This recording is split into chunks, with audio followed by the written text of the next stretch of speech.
it's just not that edgy anymore to say that Modern is a rotating format. I think we all understand that at this point. Every couple of years, a new Modern Horizons set comes out and completely changes the metagame. We've seen that with this past weekend's Pro Tour, with the metagame representation of the deck lists and the strategies that have come out with Ruby Storm. And I mean, forget the scam decks. Grief is just insane. But with Nadu being the central story, I thought there were some interesting things that actually connected with some of the announcements that we made as well. We see that the current quote unquote rotational success of Modern has brought a lot of eyes to the format. A lot of folks are playing Modern. They want to play Modern. With these changes, it feels like the Modern of old is gone. You can't buy a deck anymore and just have it around for 4 to 5 years and have slight improvements to it. We've seen where multiple Pro Tours post Modern Horizons set has just brought on completely new metagames, and we just have to accept that as Modern players now. It's unfortunate, but being stuck in the past is just the thought of boomer Magic players. But I thought that with the success of this quote unquote rotational format, that we also kind of see affect Legacy and a little bit Vintage as well,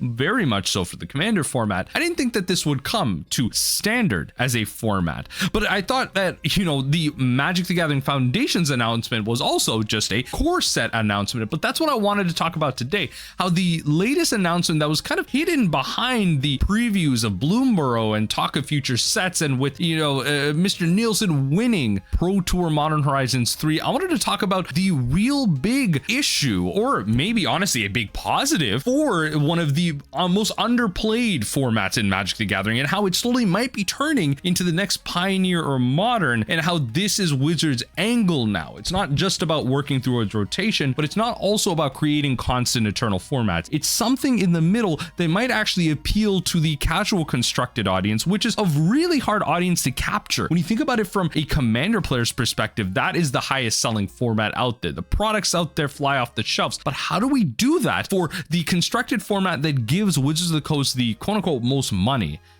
I think it might be Magic the Gathering Foundation. So let's hop right into the announcement. Announcing Magic the Gathering Foundations, and whether you're taking your first steps into Magic or finishing up your standard deck, or diving deep into Modern, Commander, and more, which is why I really wanted to bring this up, because they literally they're not even secretive about it.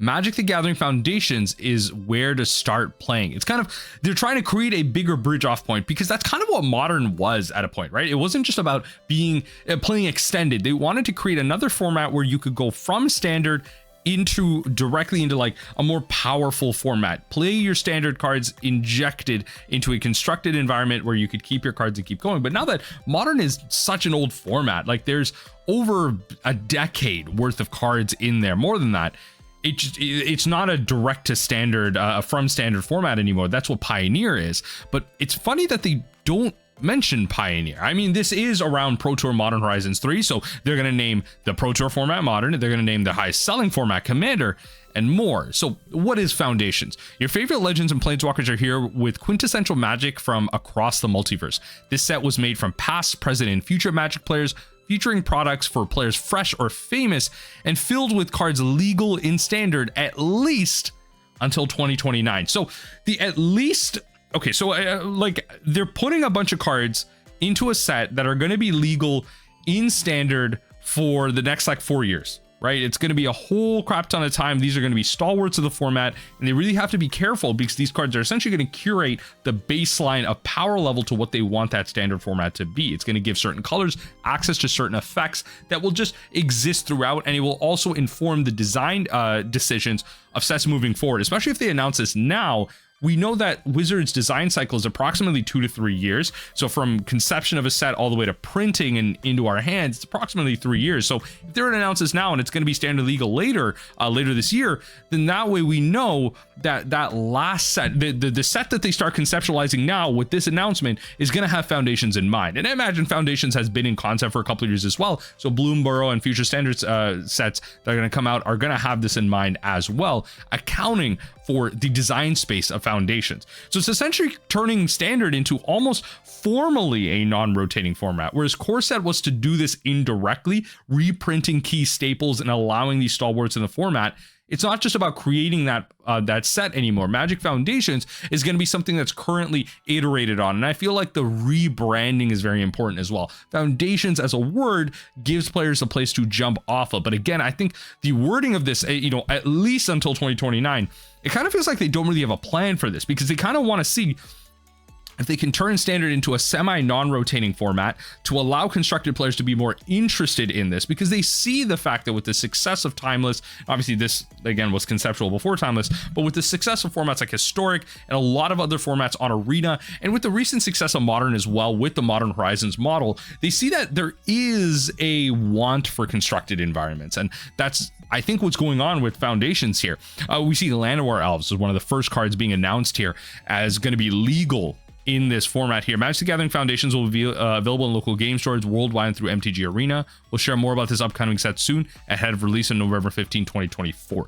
So later this year in Standard, we're going to get Foundations out, the first batch of Foundations, and we're going to go into a Twitter post that goes over some more cards and some more information. So sign up for updates and more. So hopping into the kind of this next screen here, we see, this was the whole kind of preview section here for Duskmourn and Bloomburrow. So we have obviously a lot of conversations around Duskmourn and Bloomburrow, around Duskmourn being a horror set, which is really cool. A lot of cool theming around that. I'm really excited to see what that means in terms of borders and how they push the idea of what a Magic theme set is. A lot of people kind of call it like modern day Innistrad, whereas Innistrad is kind of supposed to be a horror set. A lot of folks have made that comparison, but it's kind of a more modernized version of it. We see folks coming like tropes around classic horror movies like the Chainsaw Massacre and the ghost coming out of the TV type of thing from The Ring, and we see things like this happening. And then with Bloomburrow, with a lot of these, we know that Jace the Mind Sculptor, I believe, is being printed with Jace as a fox, and so we see a lot of previews coming out of that as well. But Magic Foundations, Foundations released November 15th. The design philosophy: what would a set simply called Magic the Gathering look like? MTG Foundations. Foundations will set the foundation for Magic's next era, as cards from the set will be standard legal through at least 2029. So again, era defining. These are the cards that you want to be looking at, understanding as being the power pieces that you go to build your standard decks, and they're going to be around for a while. You don't need to reprint them in consecutive sets and take up slots. You keep them in this set, you keep them legal, and it's kind of nice for the average Arena player, I would say, because now when you get them, then you know that they're going to be legal for a while. They may actually continue to be legal in Magic Foundations unless they decide to change the base of it, but as an investment on Magic Arena, you know that these cards are going to be available for a while, so it's good wildcard use. Foundations has expected play and collector boosters, but we've now added the beginner box and starter kits, 2 new products to help teach Magic players help new players build their collection. They're designed from the ground up to aid in the teaching process. So probably a bunch of budget cards, maybe some expensive cards as well. Just more product for you to buy. So the original Mana Elf is back. Llanowar Elf is actually really powerful when you think about it from a standard environment. This just hyper boosts 3-drops, because Llanowar Elf comes down on 1, it ramps you to 3. 3-drops are about to be absolutely insane. And also the 4 mana board wipe, destroy all creatures, absolutely insane as well in terms of on-rate stuff, right? Like we see still to this day 4 mana board wipes being played in Modern, 3 mana board wipes being a little bit more niche, having to have some restrictions. Is not just about being free, but stuff like this is really, really powerful, and having this around in Standard for a while in a format where honestly there are a fair amount of format defining board wipes at 6, at 7 and stuff like that really change the way you play the game, heck at 5 as well. And again, that's me with my limited knowledge of Standard, hearing other folks talk about it. Something at 4 is really powerful in giving that access to white, with the ramp being out at 1. And I feel like these two are being conjoined together in the announcement is actually really important as well, because as boards get wide, as they get big, it's important to know that you have a cheap and effective board wipe to be able to deal with something like Llanowar, potentially just blowing you way too far forward in the game. Omniscience in Standard, that's right. I mean, Foundations also start the new Nyx frame for all enchantments as well. So you just take a look at the and click into this, the new Nyx frame for all enchantments here. So you have this kind of starry kind of border here, the Nyx being from the original Theros set. So Omniscience is a big combo piece being standard legal for so long. And I feel like this is going to be big because, you know, you obviously have the folks playing Timeless right now with Omnitel. So this is going to be a way for them to port into Standard and kind of back and forth between this. So I feel like this is actually a great piece of news if they do put big combo pieces like this that help you translate into some of the older formats that exist on Arena and get you onboarded onto older formats, which is why I think this actually, in general, it could be seen as bad news as a way, you know, them bringing non-rotating formats into Standard and kind of changing the way Standard functions. But I think that actually, in a lot of ways, if implemented well, this could be a great onboarding process for older formats, for Pioneer, for Modern, for Timeless. Like this actually, honestly, I think could be a net positive, but it all depends on implementation. If it's just going to be a product throw where a lot of folks are just going in and buying product and that's all they want out of the beginners, that's not what that's here for. They want the enfranchised players buying things as well. And then also we have Anthem of the Champions, which is, you know, creatures you get +1/+1. So this is pretty on rate for an Anthem. I mean, it is called Anthem. So this being, you know, a universal creatures gets +1/+1 is very important as well.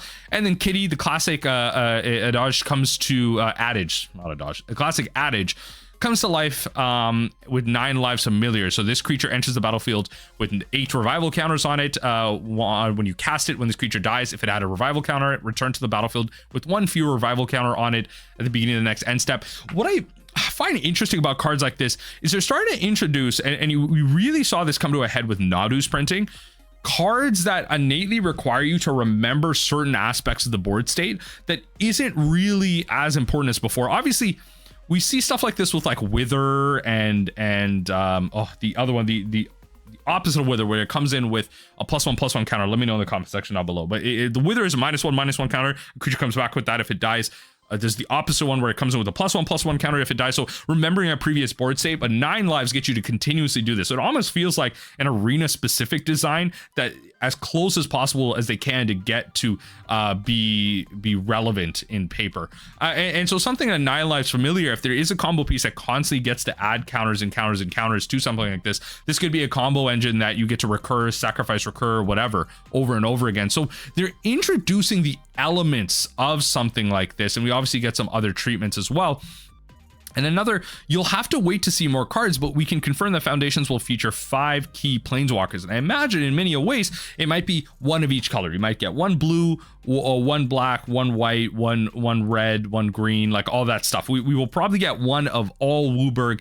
And it really is interesting to see what planeswalkers really stand the test of time to be those foundations, the baseline of what Standard will be. Are they just going to hypercharge it and we have Liliana the Veil at black, Chandra Torch of Defiance at red, Jace the Mind Sculptor at blue? Like, you know, are we going to have stuff like that running around the format, or is it just going to be a lot more powered down? I think, again, with introducing a set like this that is a kind of step up from the core set, I think in general, I'm taking away from this as, obviously, you know, there are some negatives around, you know, being a whole new product and all that stuff, but I think if implemented properly, this could just be a net positive in terms of a good onboarding into internal formats. This could be a better way for the Standard constructed player to hop onto Timeless, onto Pioneer, onto Modern, and for those players to even work backwards, for the Timeless player to now be a bit more interested in Standard and into these Standard events and everything, and just get a lot more of the constructed environment to be cohesive, for them more for there to be a workflow for you to an onboarding process for you to go through one format to another, but still have that backwards compatibility because you started somewhere. And again, for those folks that are maybe further ahead into Modern, into Pioneer, to want to go backwards because they might see some of their favorite pieces actually be Standard legal. But again, it depends on if they just go full force, fire design the crap out of it, and Standard is hypercharged. We'll see what happens with Magic Foundations. I just thought it was a really interesting announcement. So let me know what you think in the comment section down below. If this is going to be something that really defines the next era of Magic, as they said, and is going to have long-lasting implications for constructed environments, or you think this is just going to be another failed core set, another just blip in the wild. Let me know what you think in the comment section down below. Sound off on there. Let's talk Magic the Gathering Foundations.